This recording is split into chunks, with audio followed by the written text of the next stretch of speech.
video, I want to talk about 10 things that I have learned as a second-time mama that I didn't know in the first. So my name is Eddie and I am a therapist, but today I wanted to talk about being a mom, a breastfeeding mom, and I wanted to do this video because I am on maternity leave. My baby, Nia, she's 8 weeks.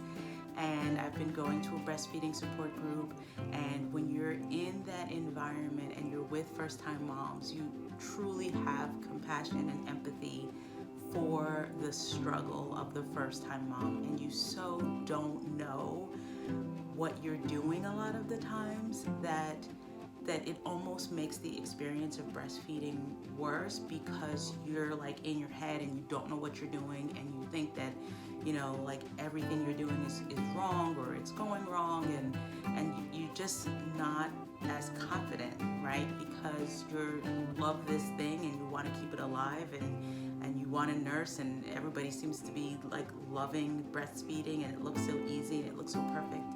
And I just wanted to do this video because now that I'm on the other side of it and I'm a second-time mom and I'm an older mom, I have an appreciation and I have insights that I wanted to share, right? So knowing that this is my miracle baby, because I am 45 and I didn't think I was going to get pregnant again, and little Nia had come into my life, and she is my miracle baby, like she was not supposed to happen, but she's here.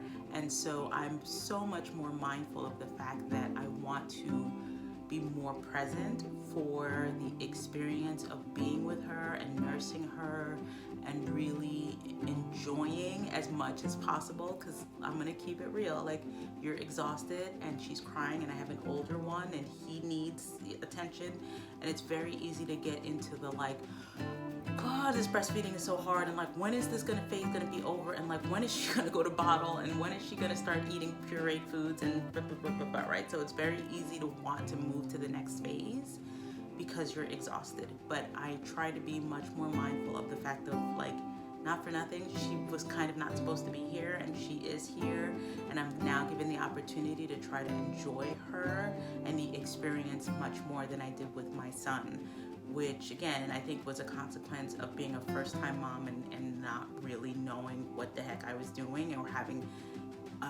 expectations created by I don't know who, what, social media, I don't know what, but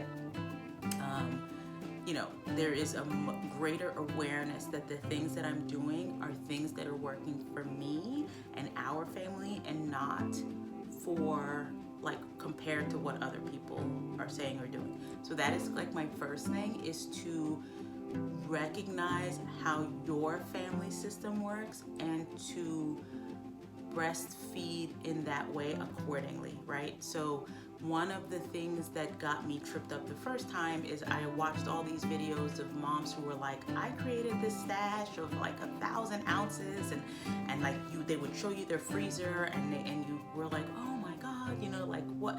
I want to have a freezer stash. I knew I was, going to be going back to work in 12 weeks, and same with Nia, with my son.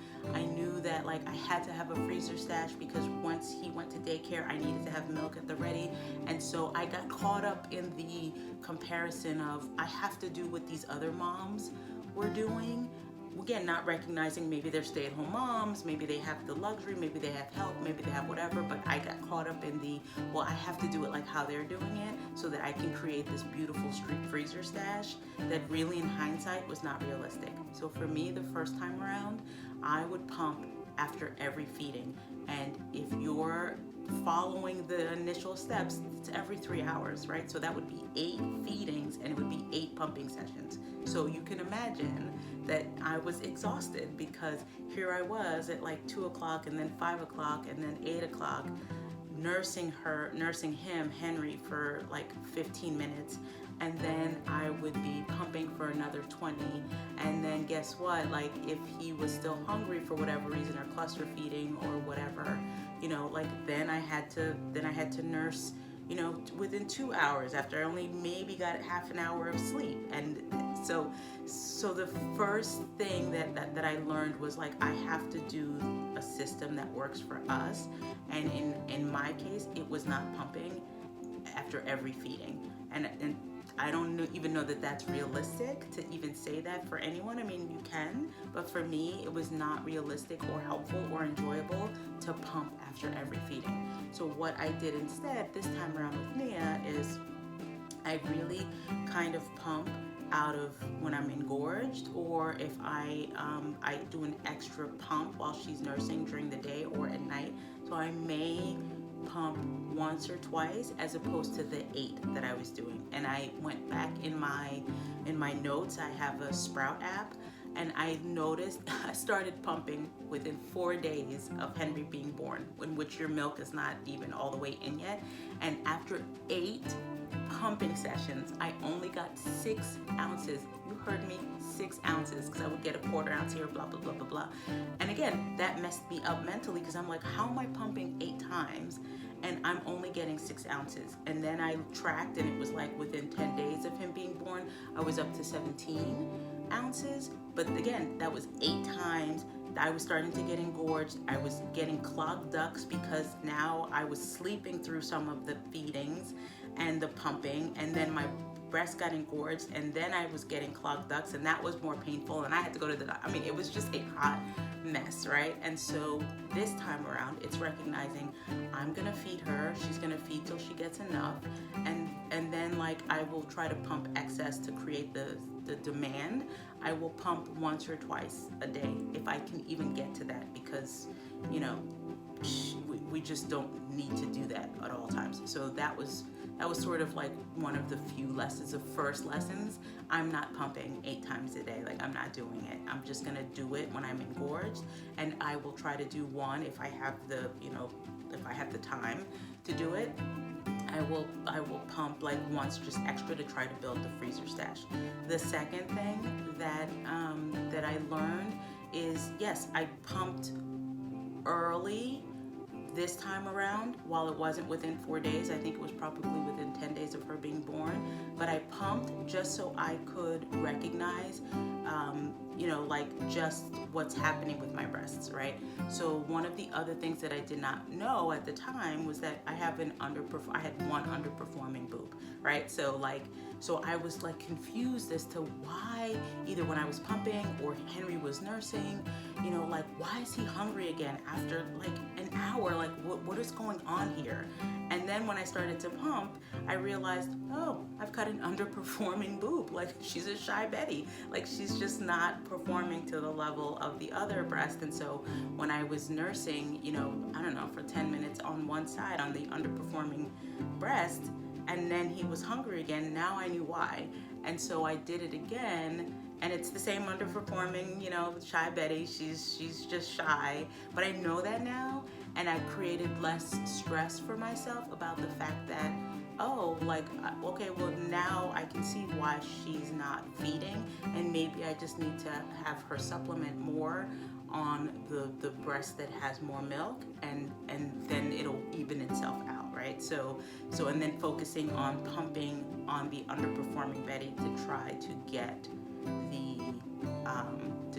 to increase the demand and the supply. So that was the other thing. I pumped just so I had insight into what's happening with my breasts. So that would be my recommendation is if you're struggling with, why does this child seem to be hungry, like cluster feeding so quickly after I just fed them? It could be because you have an underperforming Betty, and you just kind of have to, navigate that. The other thing that I learned as a second-time mom is to focus more on the latch and the process of the latch. What was frustrating to me in the beginning was that I struggled. It was, and again, first-time mom, my breasts hadn't been like prepared, I guess. They hadn't developed the toughness that comes with practice. And so after 2 weeks and we're still struggling with the latch, I would say to my husband, like, why have we not gotten this yet? I'm working with the lactation consultant. Like, why is this latch why are we still doing it? But I will tell you now, like 8 weeks in with Nia, we're still working on our latch. Like, It's just every day is different, every breast is different, every hour is different. Like, like we just don't have it down, and I don't know that we will ever get it down. Maybe we will. And we got a system, we got a routine, but I don't have the sort of attitude, this flippant attitude of like, why isn't she latched yet? It's just every latch is going to be different, and we just work on it, and I just nurse, and I focus on the latch, and I focus on getting a good latch, as opposed to this attitude of like, why hasn't she gotten it yet? It's just like, let's focus on getting the good latch, right? Let's focus on getting the good latch. That's it. Okay, we got a good latch, woo, on this one side, and on this side, okay, like, let's just focus on getting the good latch. Let's focus on getting the good latch. What do I need in order to help me get the good latch? That's the stuff that I have to figure out, and that's the work in progress. It's not assuming that, oh, because it's been 4 weeks, 8 weeks, whatever, like we should have this latch down, because you're going to set yourself up to be frustrated and to feel like you're doing something wrong because you don't have the latch down yet.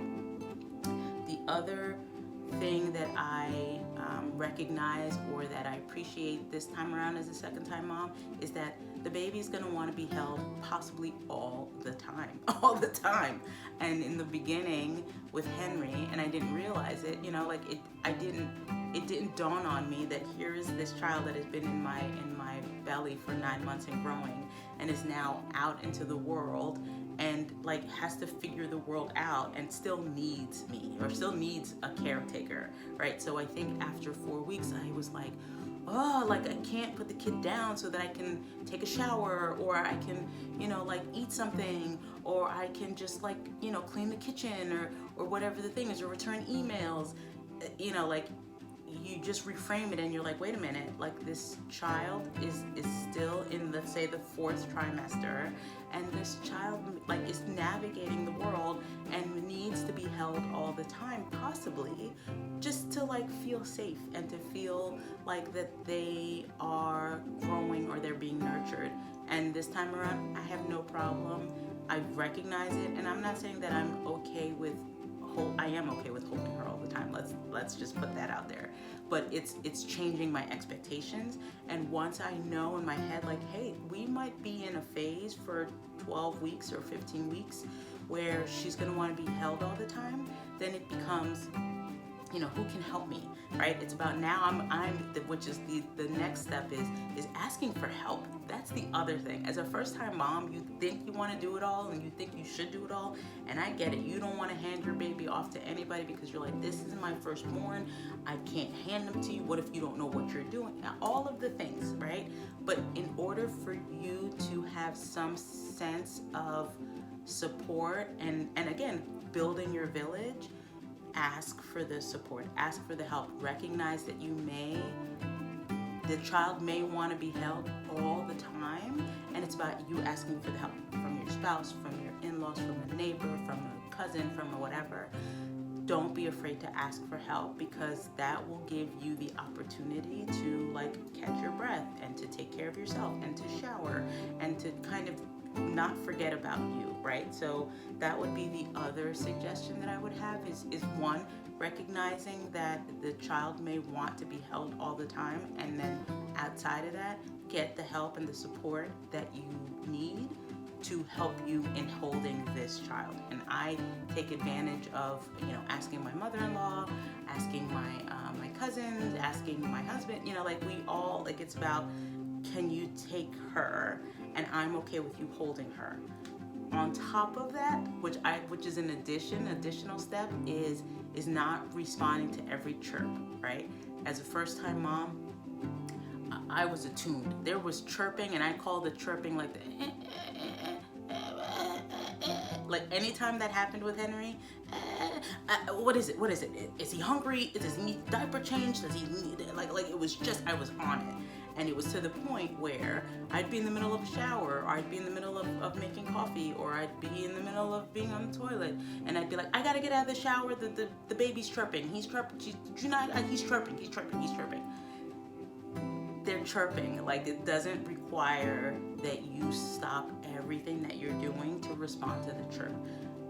As a second-time mom, I still respond to the chirp, but not just as quickly. Like if I'm in the shower, I'm gonna finish the shower. Now it may be like a 3-minute shower, but I'm gonna finish the shower, as opposed to getting out of the shower wet and with shampoo in my hair, and then like you just realize, oh, like the binky fell out and they just needed the binky to get put back in, and like now I'm upset because I've not had a real shower and I just put the binky in and blah blah blah, and now I'm all wet and soapy. So it's about saying, okay, I can finish this task. It's not a 10-minute task. It's like a 3 or 5-minute task. I'm gonna finish this task. I'm gonna get my coffee. I'm gonna have some breakfast. I'm gonna, go to the bathroom. I'm gonna flush. I'm gonna wash my hands, and I'm gonna respond to the chirp. So it's about recognizing that not every chirp requires your immediate reaction or your immediate response, right? So yes, respond, but finish what you got to do first. Again, that is just one of the things that I have learned this time around, which has allowed me to enjoy the experience a lot more. And the other part of it that I recognize that I'm doing differently with Nia than I did with Henry is that I'm not doom scrolling while I'm nursing. That was the other thing I think that got me in trouble and may have contributed to possibly postpartum. I don't know. I was not like formally diagnosed, but I was just like, I don't know, like in a bad way. Like the world just felt scary and dangerous. And I think in part when I think about it, it was because I was doom scrolling. I was, like it was a time when COVID was happening and Donald Trump was president, and he was tweeting or whatever it was, like at all times. And so like while he was nursing, I would be just on my phone, and the world was just a scary place. And again, it became scary to then say, oh, okay, let me hand my baby over to somebody, to watch my baby because COVID might get you, or the world might get you, or the apocalypse is happening. I don't know. But it did not help for me to be using the time that I was nursing to be doom scrolling. So instead, what I find myself doing is, not for nothing, I just watch her for a few minutes. Like it's just nice to pay attention to being in the moment with my child, and just like being like, oh my God, we got the latch. We're getting this, I can't believe you're my baby. I can't believe I love you so much. I can't believe that you're mine. There's that appreciation that I have for about 2 or 3 minutes. And then I've discovered podcasts, uplifting podcasts. I have rediscovered Mel Robbins on YouTube. I have, started watching videos about how to take care of plants. Like it's just creating an environment while I'm nursing her that is more positive and uplifting than the doom scrolling. So none of the social media where I'm watching other moms who like at 6 weeks have their postpartum body back, they have a freezer stash to die for, the world is blowing up, the stock market is crashing, like none of that. Like there's none of that. It's just I'm with my child, I'm present, and I'm just enjoying the moment with her, and I'm also listening or watching uplifting videos. That's the other thing, trying not to compare myself to other moms. That's the other thing is, again, it's going back to the beginning where it's like, what is going on in your life and what is going on in your family, and adapting to what is going on in your family so that you enjoy the process and not sort of living someone else's life. So outside of that, I think that's it. That's what I wanted to share. So thank you for allowing me to share this video with you. I hope in any way that I have offered you some insight or some knowledge or some awareness or some comfort, that like you are doing an amazing job. Like, do you understand that as a mom, and I get emotional every time I think about this, it's like you carried this child, you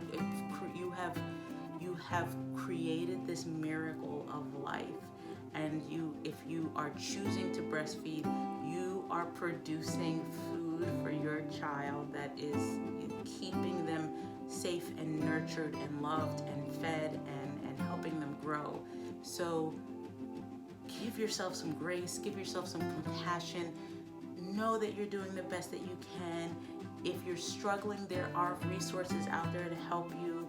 like, just give yourself some grace and compassion, and it gets better. It does get better with time. So I hope you enjoyed this video, and if you have any comments or questions, put them in, and I will see